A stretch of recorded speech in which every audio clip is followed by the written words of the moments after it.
Hi, welcome to RCKicks. On today's show, we're back taking a look at the Tomahawk from Kyosho. Now, what am I doing with it today? Well, I'm going to take out the brushed motor and we're putting in some Kyosho brushless love. That's right, we're going to make this thing fly. Off camera, I've replaced the rear sort of guard that was plastic on the kit with this metal one, which I'm really chuffed with. And if you have a Tomahawk, I can highly recommend getting this upgrade. I'll put below what the price and the model was, but I can't remember off the top of my head. But it's beautiful, and it should have been like that from the factory, really. It was the only thing that I felt kind of let it down. Now, you can get a gear cover in metal as well, but I don't know. I don't think you need to go that far. But it just felt like the back cage should be plastic. Now, I can understand why they did it, because if it's plastic, it means it gives. So if it gets hit, it will flex. But I'm not planning on driving this that hard. So I think the look of the metal matches the rest of the car, and it's just stunning. So, right. We are putting in the Kyosho Brushless Le Mans 240S electronic speed controller and the 240S motor. They're kind of a pair, they come together. Now, I had planned to do this video about 2 weeks ago, but one thing they don't include is a sensor cable. So I went to do this whole video before, and then I realized I didn't have the sensor cable. But I have sent off for it and it's arrived. Now, I'm hoping it's long enough. I think so. So we'll find out. Otherwise, this video won't come out until I order a longer one. The electronic speed controller is absolutely stunning, beautiful, and it's kind of chromed, like proper chrome. I have heard some people have had some issues with this, with the finish, and it does tarnish, believe it or not. Mine started to tarnish across the top. So it is actual chrome as far as I can see, so you should be able to polish it up, but it's beautiful. Very, very sexy bit of kit. Obviously, I've got to fit the bullet connectors on the ends, so there'll be a bit of soldering, but the battery clip is actually done. It's a Dean's connector. Another reason why I wanted to do this is I wanted to run LiPo in this car because it's much lighter. So I think that would help. So not only are we adding loads more power, but we're also making it a lot lighter. The only other thing I'm planning on doing is I may change the lights. There's about 3 different ways you can have these lights. You can have a protection cover over them, and then you can have a full cage. So the idea is that if you flip it over, it doesn't just rip them clean off. I probably won't do the whole cage. Well, I don't know, I might do. I'll dig it out and we'll see as we go on. But first things first, I've got to solder up these bullet connectors. You should see this motor. Absolutely stunning. Kyosho did it in the same sort of style as their old vintage ones. So it is beautiful. Absolutely beautiful. Take a look at this. It is stunning. Absolutely stunning. I'll put a few pictures up and then you can have a look. But it's beautiful. And obviously it's red, so it fits perfectly in with the car as well. So there we go. Right. What's first? First, bullet points need to be added so I can actually attach it to here. It's a very different kind of way. You actually solder straight onto those joints instead of the normal way of like plugging. The cables come out and you plug them in or anything like that. It's a bit of a shame because the motor's stunning that you're going to have to put a bit of solder here. So I'll try to be as clean as possible. That's the plan. Also, I need to find out what easy. Easy peasy. ABC's written there and ABC's written there. Not a problem. Right, I'll solder these up and I'll be right back. Well, I've soldered up the 3 mounts. They're not pretty, but they'll have to do. Unfortunately, I didn't have the exact connectors that I needed. I had 2 larger ones and I only had 2 that were the right ones and I needed 3. So I've made a bit of a temporary kind of fix where I've just used the actual banana pin itself and just soldered it to that. So if I wanted to disconnect this, I have to unsolder it, but I don't plan to. It looks okay. It's not brilliant. My soldering is not the best, but it should stay on anyway. I didn't damage the sticker or anything. It's okay. It'll do. So next I need to attach this to here, which is nice and easy. We've just got a sticky thing. sticky pad. I'm not sure exactly how far it needs to be, probably about there, because it's got to sit under the driver, you see. The driver goes over the top. So yeah, I think we're good. So that's okay. Ooh, stick's coming off. And then I'm not too sure on where the stick, that goes down that way, and then we have that plugs into here, which is number 2. Now I've never fitted a Kyosho electronic speed controller before, so I'm not sure how much of it I have to adjust or log in or whatever. So, and then where does this go? Now I need to find a switch location, probably down here or something, maybe there, maybe that would work, wouldn't it? I also found the original plastic around the back just to show you what it used to look like, which is probably better because it's more flexible, but just doesn't look as blinky. So there we go. Right, what's next? Next I need to take the original motor out and then change the pinion over, and then I'll be right back. Well, I've got the brushless motor in. There's a few challenges though. Ideally I wanted the label at the top here, and I wanted to see the gold section, but clearance is a real problem. So I've had to turn the motor, if you can see, I had to turn the motor round so that the connectors are over this side, which means you end up with no stickers.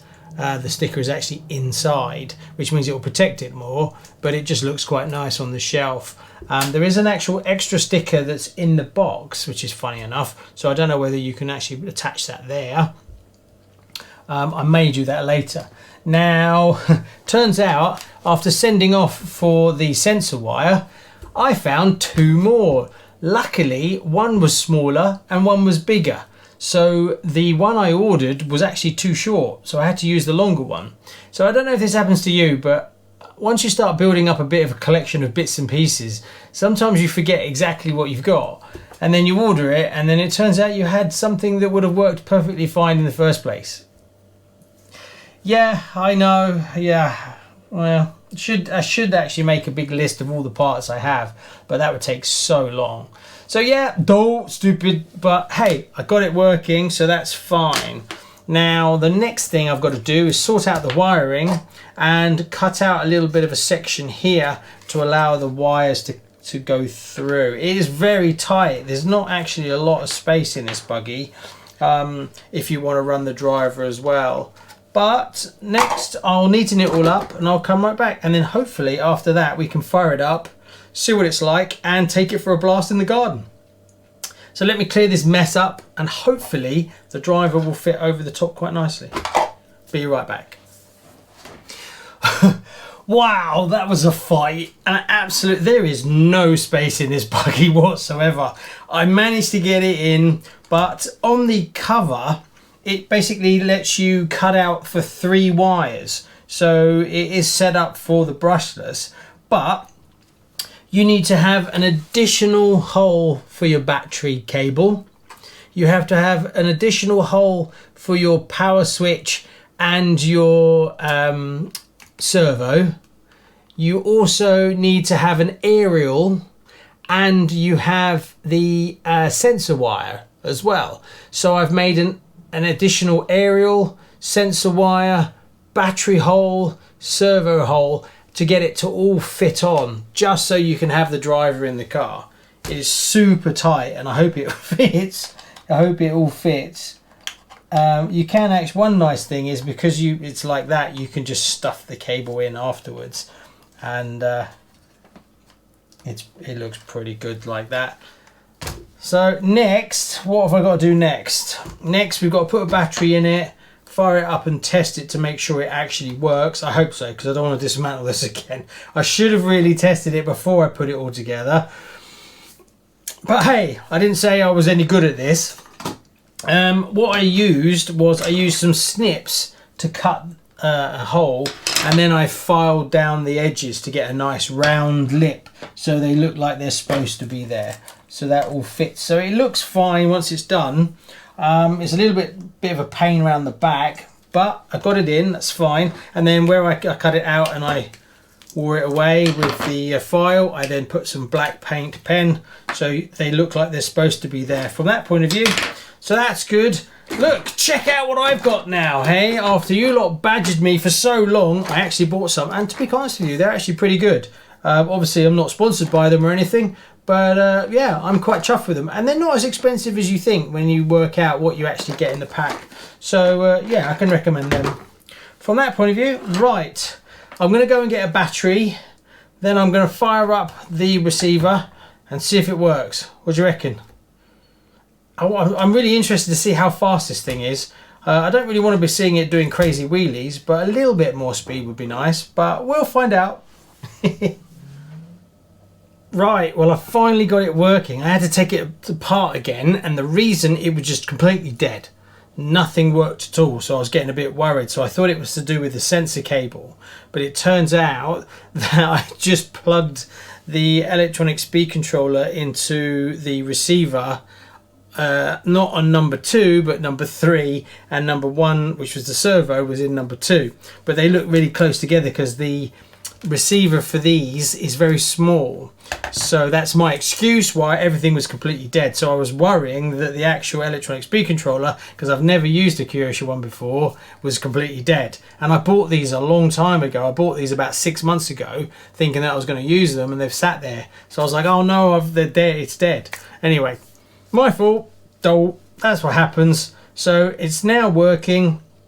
I had to adjust the rear suspension a bit more because it's carrying a bit more weight on the back, even though I'm now running a LiPo battery, which is a 2S LiPo. The motor is a lot more substantial, believe it or not, than the 490 that I was running before. So it was sagging at the back a little bit. So I've changed that. Next, I've got to sort the steering out a little bit. The steering is a little bit wonky, so I'll true that up. And then what we're going to do is I'm going to charge up the battery, and then we'll go and blast it around the garden. And then I'll come back with my final thoughts on the electronic speed controller and the motor upgrade. Do I think it's worth it in a Tomahawk? Also, I programmed the electronic speed controller. Super simple. There's a switch and a button here. All you have to do is, once you power it up, it flashes red. You press the set button, then you leave it in neutral, you press set again, it will then go green.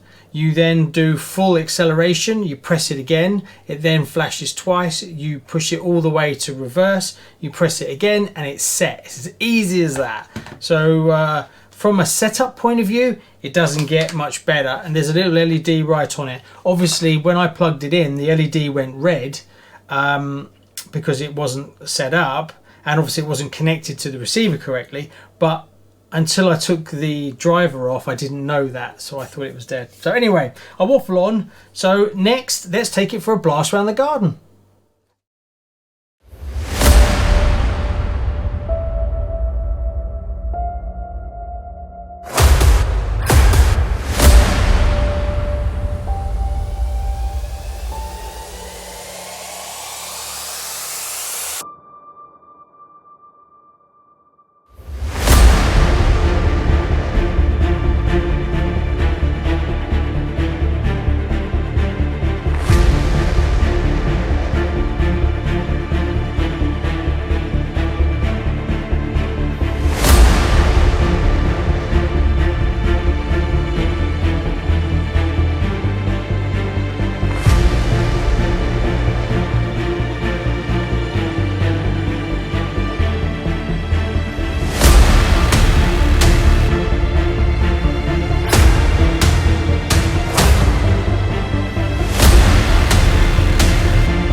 you go, I hope you enjoyed it. It's great fun. The extra power really helps this car. It's just on the tipping point of being enough power to make it really fun to drive and punchy off the line without going stupid. The front will pull a bit of a wheelie, so you have to feather the throttle in.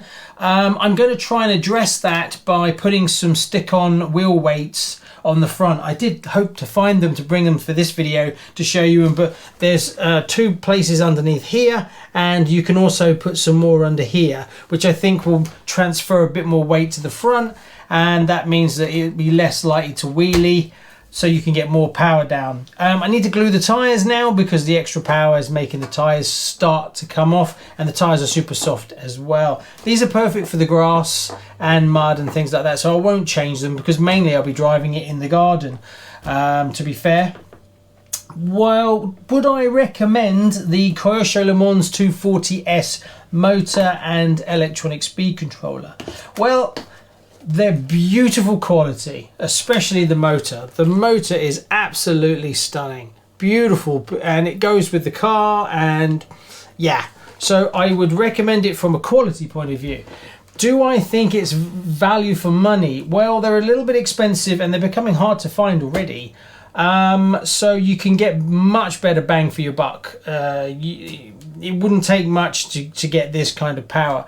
But if you have a vintage Kyosho, one of the legendary range, putting this in that car is a definite, yeah, go for it. Spend the money. It's just as special as your car is. Classic example is putting it into the Turbo Optima would be another car that I would definitely recommend fitting this into. But obviously if you're on a budget, look elsewhere. Easy to set up. Small, quite small, so some of the cars, especially this Tomahawk, is tiny, so trying to get enough electronics in there, because a lot of ESCs have fans and things which is too big, so you're not going to get that in a car like this. So there you go, that's my review. Definitely worth it. Not super zoomy fast, as you can see from doing like 19-20 miles an hour, but for this, that's plenty. Anyway, thanks very much. Please like and subscribe. And if you'd like to support the channel, head over to Patreon. I'll put a link down here. Also, the Facebook page, go check that out. And if you'd like some stickers and stuff, we have them too. See you on the next one. Bye-bye. Check out one of these RCKicks videos for some more RC fun.